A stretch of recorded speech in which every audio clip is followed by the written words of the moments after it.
Bonjour les enfants, nous allons commencer par un beau signe de croix, au nom du Père et du Fils et du Saint-Esprit. Amen. Et nous avons aujourd'hui à commenter ce passage de l'évangile de Saint Marc qu'on appelle la transfiguration. Voilà ce qui se passe le jour de la transfiguration. Jésus prend avec lui Pierre, Jacques et Jean et les amène, eux seuls, à l'écart, sur une haute montagne. Et il fut transfiguré devant eux. Ses vêtements devinrent resplendissants, d'une blancheur telle que personne sur terre ne peut obtenir une blancheur pareille.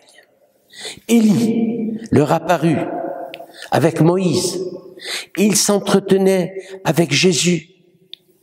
Pierre prend alors la parole et dit « Rabbi, il est heureux que nous soyons ici. Dressons donc 3 tentes, une pour toi, une pour Moïse et une pour Élie. » De fait, ils ne savaient que dire, tellement grande était leur frayeur.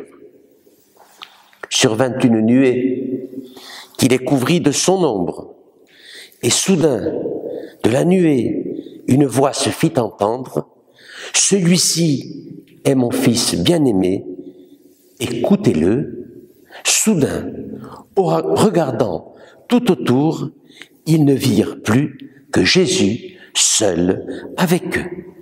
Acclamons la parole de Dieu. Voilà, nous avons cet évangile de la transfiguration. Alors tout d'abord, Jésus prend avec lui 3 disciples, Pierre, Jacques et Jean.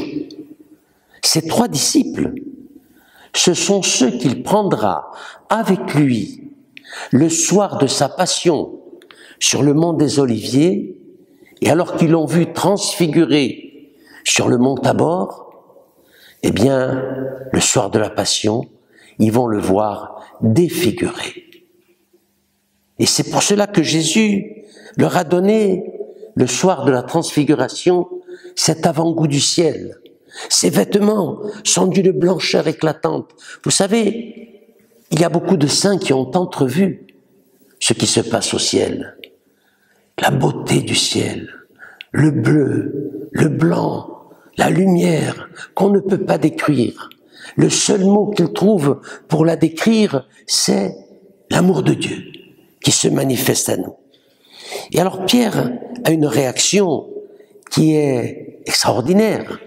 Il veut dresser 3 tentes, un peu comme le font les Juifs quand ils fêtent la sortie de l'Exode, à la fête qu'on appelle Sukkot, qui est la fête des tentes, où ils font des tentes et ils ne vivent pas dans la maison, ils vivent sous ces tentes. Eh bien, c'est ce que veut faire Pierre, parce que en même temps, il y a 2 figures extraordinaires de l'Ancien Testament qui apparaissent avec Jésus, c'est Moïse. Moïse qui a reçu la loi sur le mont Sinaï, et Élie qui est le grand prophète et qui a annoncé le Messie, mais aussi le Messie souffrant. Une nuée apparaît.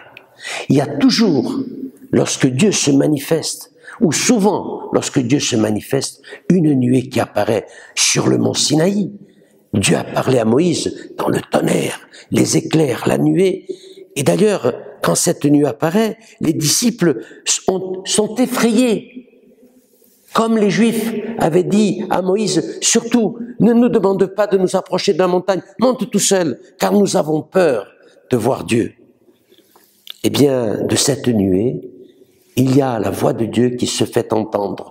Comme au baptême, lorsque Jésus a été baptisé par Jean, celui-ci est mon fils bien-aimé, écoutez-le. Et donc, tout à coup, il n'y a plus rien, il n'y a plus que Jésus seul avec ses disciples. Alors, les enfants, vous savez, Jésus se montre à ses disciples le jour de la transfiguration, tel que nous allons tous être quand nous arriverons au ciel, avec des vêtements d'une blancheur éclatante, avec des vêtements qui seront resplendissants, C'est cela notre vie. C'est ce passage sur la terre et ensuite l'entrée dans la lumière de Dieu. Et pour l'entrée dans la lumière de Dieu, il y a une petite lumière qui va nous accompagner. Je vais vous raconter une petite histoire pour vous l'expliquer.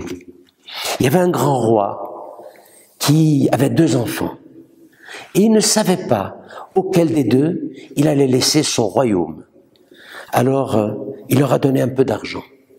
Il leur a dit, voilà, celui qui sera capable de remplir la salle du trône avec l'argent que je vous donne, eh bien celui-là me succédera. Donc, un des 2 est allé sur le marché, il a négocié ce qui était le moins cher, de la paille, et on a amené des chariots de paille. Et puis, la paille n'a pas suffi pour remplir la salle du trône. L'autre est allé aussi sur le marché. Il a acheté une petite lampe en terre cuite, un peu d'huile qu'il a mis dedans, une toute petite mèche de coton. Et quand la nuit est arrivée dans la salle du trône, alors il a posé sa lampe au milieu de la salle, il a éclairé la petite lumière, et là, toute la salle a été remplie de lumière. Eh bien, vous voyez, c'est ça notre vie. Il y a beaucoup de choses qui nous encombrent, beaucoup de paille qui encombrent notre vie, les petits comme les grands.